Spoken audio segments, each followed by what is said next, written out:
నమస్తే నాగేశ్వర్ కార్యక్రమానికి స్వాగతం. ప్రొఫెసర్ కె నాగేశ్వర్ గారు మనతో ఉన్నారు. నమస్తే నాగేశ్వర్ గారు. యురేనియం విషయంలో ఇరాన్ దిగొచ్చినట్లుగా నిల్వలను వదులుకునేందుకు ఒప్పుకున్నట్లుగా 60 రోజుల పాటు హర్మూజ్ జలసంధిని తెరిచేందుకు సిద్ధమైనట్లుగా వార్తలు వస్తూ ఉన్నాయి సార్. అమెరికా మీడియా అయితే ఈ విషయాలను వెల్లడించింది. ఇరాన్ అధికారికంగా ఇప్పటి వరకు ఈ వార్త మీద స్పందించలేదు. సార్, ఈ అమెరికా ఇరాన్ల మధ్య శాంతి ఒప్పందం కుదిరే అవకాశాలు కనిపిస్తూ ఉన్నాయా? శాంతి ఒప్పందం కుదిరే అవకాశాలు కనిపిస్తున్నాయి, కానీ యురేనియం ఇరాన్ అప్పచెప్పడానికి సిద్ధపడింది అన్నది మాత్రం ఇంకా స్పష్టత లేదు. అది ట్రంప్ చెప్తున్నాడు, ఇరాన్ అంగీకరించింది అని. కానీ ట్రంప్ ఏం చెప్తాడో ఎవరికి తెలియదు కనుక ట్రంప్ను మనం క్రెడిబుల్ సోర్స్గా తీసుకోలేదు. నీకు న్యూయార్క్ టైమ్స్ మాత్రం ఒక కథనం పెట్టింది, నేను చదివాను అది.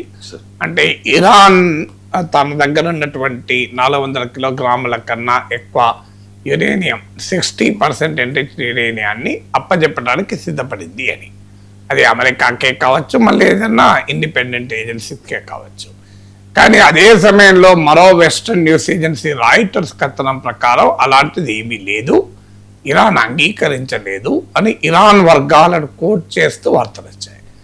ఇంకా ఇంటర్నేషనల్ మీడియాలో వచ్చిందంటే అసలు అమెరికా ఇరాన్ల మధ్య ఉండే ఈ ప్రిలిమినరీ అగ్రిమెంట్లో అసలు న్యూక్లియర్ అంశమే ఉండదు. తర్వాత within 60 days 30 to 60 days full agreement negotiate అవుతుంది, అప్పుడు చర్చలు ఉంటాయన్నది ఇంకో వాదన వస్తుంది. అందువల్ల ఇలాంటి విషయంలో ఎవరము కూడా కాంక్రీట్గా ఇప్పుడే చెప్పలేము. ఎందుకంటే ఇప్పుడు ట్రంప్ ఏంటి ప్రాబ్లం అంటే ఏదో ఒక పెద్ద విజయం సాధించినామని చెప్పుకొని బయటపడాలి. అంటే ఈ కెనాట్ కంటిన్యూ వార్, యుద్ధాన్ని కంటిన్యూ చేయలేడు. అదే సమయంలో ఏ విజయము చెప్పుకోవటానికి లేకుండా ఆయన యుద్ధాన్ని విరమించలేడు. రెండు ప్రాబ్లమ్స్. సో అందువల్ల ఇప్పుడు సిగ్నిఫికెంట్గా ఇప్పుడు హర్మూజ్ జలసంధి తెరుస్తోంది, ఇది నా విజయం అంటున్నాడు. అది ఎవరికైనా ఇంతకన్నా మూర్ఖత్వం ఏముంది అనిపిస్తుంది. ఎందుకు February 28కు ముందు స్టేట్ ఆఫ్ హర్మూజ్ ఓపెన్ ఉంది కదా. ఇప్పుడు నీవు యుద్ధం చేస్తే క్లోజ్ చేశారు, క్లోజ్ చేసిందా నేను తెరిపించిన అంటే ఎట్లా? ఇప్పుడు ఓపెన్ ఉన్న గేట్ను గొడవ అయినాక మూసేసిండ్రు, మూసేస్తే మళ్ళీ తెరిస్తే నేనే తెరిపించాను, నువ్వు తెరిపించి నువ్వే కదా మూసి ఇచ్చింది. అంతకుముందు స్టేట్ ఆఫ్ హర్మూజ్ ఫ్రీగానే ఉంది కదా. అందువల్ల దాన్ని తన విజయంగా చెప్పుకోవటానికి స్కోప్ లేదు. ఇక రెండవది ఏంటి అంటే రెజీమ్ చేంజ్ చేశాను అని చెప్పుకుంటున్నాడు. అంటే అప్పటి రెజీమ్ వేరు, ఇప్పటి రెజీమ్ వేరు, ఇది చాలా డిఫరెంట్ రెజీమ్ అంటున్నాడు. అది జనానికి ఎక్కడా అతికినట్లేదు. ఎందుకంటే అందరికీ తెలుసు America good Taliban bad Taliban సిద్ధాంతం చెప్పి ఆఫ్ఘనిస్తాన్ నుంచి పారిపోయింది. సో ఇప్పుడు కూడా good Iran bad Iran, good cop bad cop అనే మాటలు మాట్లాడుతున్నాడు. కానీ రియాలిటీలో రెజీమ్ ఏమీ చేంజ్ కాలేదు. అప్పుడున్న ఇస్లామిక్ వ్యవస్థే ఇప్పుడుంది, అప్పుడున్న ఇస్లామిక్ IRGC ఇప్పుడుంది. సో అది కూడా చెప్పుకోవటానికి వీల్లేదు. ఇక ఇరాన్ న్యూక్లియర్ ప్రోగ్రామ్ను నేను కట్టడి చేశాను అని చెప్పుకోవాలి. అది కూడా జనం ఒప్పుకోరు, ఎందుకంటే ఆల్రెడీ కట్టడి అనే దాన్ని ఈయన బ్రేక్ చేశాడు. 2015లో ఒబామా ప్రభుత్వం ఉన్నప్పుడు ఇరాన్తో న్యూక్లియర్ డీల్ కుదుర్చుకొని ఇరాన్ అణు కార్యక్రమాన్ని నియంత్రించారు, కట్టడి చేశారు. ట్రంప్ 2018లో వచ్చి ఆ ఒప్పందం నుంచి బయటికి వచ్చి ఇప్పుడు దానివల్ల ఇప్పుడు నేను మళ్ళీ ఇరాన్ను కట్టడి చేశానంటే ఎవరు నమ్ముతాడు? కట్లు విప్పింది నీవు, మళ్ళీ ఇప్పుడు కట్టడి చేసిన అంటున్నావు. ఇవి ఏమీ లేనప్పుడు ఇప్పుడు ఏంటి మరి ట్రంప్ దేని కాపాడిద్దాం? What is that he has achieved? Nothing, zero. So ఇప్పుడు పైగా ఇరాన్ యుద్ధం ఆపాలంటే ఏమంటోంది? నా పైన శాంక్షన్స్ ఎత్తివేస్తేనే నేను స్టేట్ ఆఫ్ హర్మూజ్ ఓపెన్ చేస్తానంటాను. శాంక్షన్స్ ఎత్తివేస్తే ట్రంప్ ఓడిపోయినట్టు అవుతుంది, స్టేట్ ఆఫ్ హర్మూజ్ తెరవకపోయినా ట్రంప్ ఓడిపోయినట్టు అవుతుంది. ట్రంప్ ముందు రెండే ఆప్షన్స్ ఉన్నాయి. ఒకటి స్టేట్ ఆఫ్ హర్మూజ్ క్లోజ్ అన్నా ఉండాలి, అప్పుడు ఆంక్షలు కొనసాగించవచ్చు. లేదు ఆంక్షలు ఎత్తివేస్తే స్టేట్ ఆఫ్ హర్మూజ్ ఓపెన్ అవుతుంది. ఇప్పుడు ఈ రెండే ఉన్నాయి కదా, వేరే ఆప్షన్ లేదు కదా ట్రంప్కు. ఏం చేయాలి? రెండు కూడా ట్రంప్ ఓటమిని సూచించే, ట్రంప్ గెలుపుని సూచించేవి కాదు. మరి వాట్ షుడ్ ట్రంప్ డూ? ఇప్పుడు ఇది ట్రంప్ కొంత డైలమా. అందుకే ఏమంటున్నాడు, యురేనియం ఇవ్వడానికి సిద్ధపడ్డాడు అన్నాడు. నిజంగానే ఇరాన్ గనక తన దగ్గర ఉన్న యురేనియం నిల్వల్ని ఇచ్చి వేస్తే it's a big victory for the Trump. ఎందుకంటే అమెరికాకు ఇప్పటి వరకు ఇరాన్ ఒప్పుకుంది 2 యురేనియం నిల్వల్ని మేము అప్పచెప్పము, మా సావరిటీని సాక్రిఫైస్ చేసే ప్రసక్తే లేదు. రెండవది మా మిసైల్ టెక్నాలజీ అప్గ్రేడేషన్ను ఆపము అని. ఈ రెండింటిని అమెరికా ఇన్సిస్ట్ చేస్తుంది. ఇప్పుడు మిసైల్ టెక్నాలజీ కూడా మాట్లాడతలేదు, ఇప్పుడు ఓన్లీ యురేనియం ఒక్కటే మాట్లాడుతుంది. అందువల్ల నిజంగానే ఇరాన్ ఒప్పుకుంటుందా?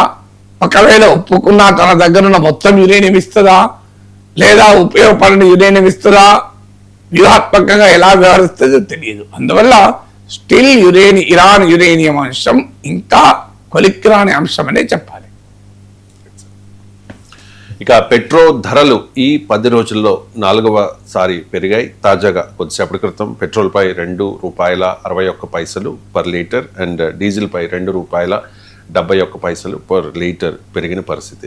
సార్, మే 15 నుంచి ఇప్పటి వరకు ఈ 10 రోజుల్లో ఇది పెరగడం 4వ సారి అండ్ ₹8 దాదాపుగా పెట్రోల్ డీజిల్ మీద పెరిగింది పర్ లీటర్. ఇది దేనికి సంకేతం సార్? పెట్రోల్ ధరలు మరింత పెరగబోతూ ఉన్నాయా? దేనికి సంకేతం? ప్రభుత్వం మోసానికి సంకేతం. సార్, ఎందుకంటే ఎలక్షన్ తర్వాత పెంచుతారని చెప్పి ప్రతిపక్షం మొత్తం ముక్తకంఠతో చెప్పారు.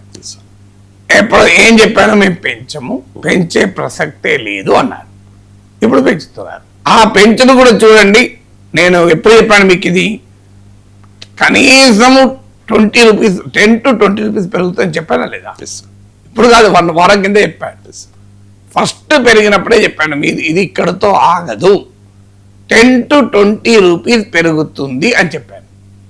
అప్పుడు నన్ను ఎవరు మీరు అడగలే, సోర్స్ ఏంటి సార్ మీకు అంత ఖచ్చితంగా ఎలా చెప్పగలరో అని అడగలే ఫార్చునేట్లీ. కానీ రియాలిటీ ఇప్పుడు ఏమైంది, మరి ₹20 ఎట్లా పెరుగుతుంది? ఇప్పుడు ఆల్రెడీ ₹8 కదా. నేను చెప్పిన 10 to 20 ఎంత తేడా? ₹2 కదా. అంటే జర్నలిస్టులకు సోర్సెస్ ఉంటాయన్న దానికి ఇది ఒక ఉదాహరణ. ఇంత అక్యురేట్ చెప్పాను కదా మీకు. అప్పుడు ఎంత పెంచింది? ఫస్ట్ ₹3 పెంచారు. ₹3 పెంచిన రోజు నా వీడియో చూడండి మీరు, 20 to 30 పెరుగుతుంది అన్నాను. మినిమం 20 to 30 పెరగచ్చు, ₹10 అయితే గ్యారంటీగా పెరుగుతుంది అని చెప్పాను. ఆల్రెడీ 8కి వచ్చాం. మీరు చూస్తుండండి, 20 అయినా ఆశ్చర్యపడాల్సింది ఏమీ లేదు. ఇప్పుడు నేను ఎస్టిమేట్ చేసినంత 30 కాకపోవచ్చు, లేదా 20 కూడా కాకపోవచ్చు, 10 అయినా కూడా నేను చెప్పినది సిగ్నిఫికెంట్ ఫిగర్ కలిసింది కదా. అంటే that is how journalist speak with sources. గవర్నమెంట్లో, పొలిటికల్ పార్టీస్లో, రాజకీయాల్లో సోర్సెస్ ఆధారంగా జరగబోయే పరిణామాల్ని అంచనా వేయగలం. రెండవది ప్రభుత్వ ట్రెండ్ చూసి అంచనా వేయగలం. సో ఆ రెండు ఆధారంగా నేను క్లియర్గా చెప్పాను మీకు అంతకు ముందే, మినిమం ₹10, 20 to 30 వరకు కూడా పెరగవచ్చని. ఆల్రెడీ ₹8కి వచ్చారు. ఇప్పటికైనా ప్రభుత్వం చెప్పింది ఇక్కడ అవుతామని చెప్పలేదు. అందువల్ల ఖచ్చితంగా మీరు చూస్తుండండి, 10 to 15 వరకైతే ఖచ్చితంగా పెరుగుతాయి. అన్లెస్ యొక్క యుద్ధం ఆగిపోయి ప్రపంచ ముడి చమురులు భారీగా దెబ్బతిని పెంచితే ఎక్స్పోజ్ అవుతాం అనుకుంటే తప్ప, ఇలా ఎందుకు పెంచుతారో కూడా మీకు చెప్పాను, అది కూడా చెప్పాను చూడండి మీకు. 2027 ఉత్తరప్రదేశ్ ఎలక్షన్ల వరకు భారీగా పెరుగుతుంది. ఎలక్షన్లకు ముందు తగ్గిస్తారు మళ్ళీ ఒక ₹10. మీకు గుర్తునే ఉంటుంది, కొన్ని రోజుల కింద తగ్గించారు కూడా అసెంబ్లీ ఎన్నికలకు ముందు. అప్పుడు భారీగా తగ్గించి మోడీకి పేద ప్రజల మీద ప్రేమ, ఇంత భారాన్ని మోయలేరు అని చెప్పి అప్పటికో 25 పెంచి 10 తగ్గిస్తారు. అప్పుడు మన వాళ్ళంతా కేరింతలు కొడతాం, ఆహా మోడీ, ఓహో మోడీ. ₹10 తగ్గిన పెట్రోల్, కేంద్ర ప్రభుత్వం, Arnab Goswami, what happened to the state governments, opposition rule state governments, are you reducing the what అని ఆయన వస్తాడు. Rahul Sivasankar Reddy, Modi government has done the great thing, are opposition doing అంటాడు. నవికా కుమార్ వచ్చి, Narendra Modi is known for his welfare మాట్లాడుతుంది. మీరు చూడండి, ఇది ఖచ్చితంగా జరగకపోతే ఇప్పుడు 2027 వరకు మన ప్రోగ్రామ్ ఉంటే చెప్తాను నేను, అప్పుడు చూద్దాం ఇది జరుగుతుంది కదా. సో ఎందుకు దిస్ ఇస్ ద వే.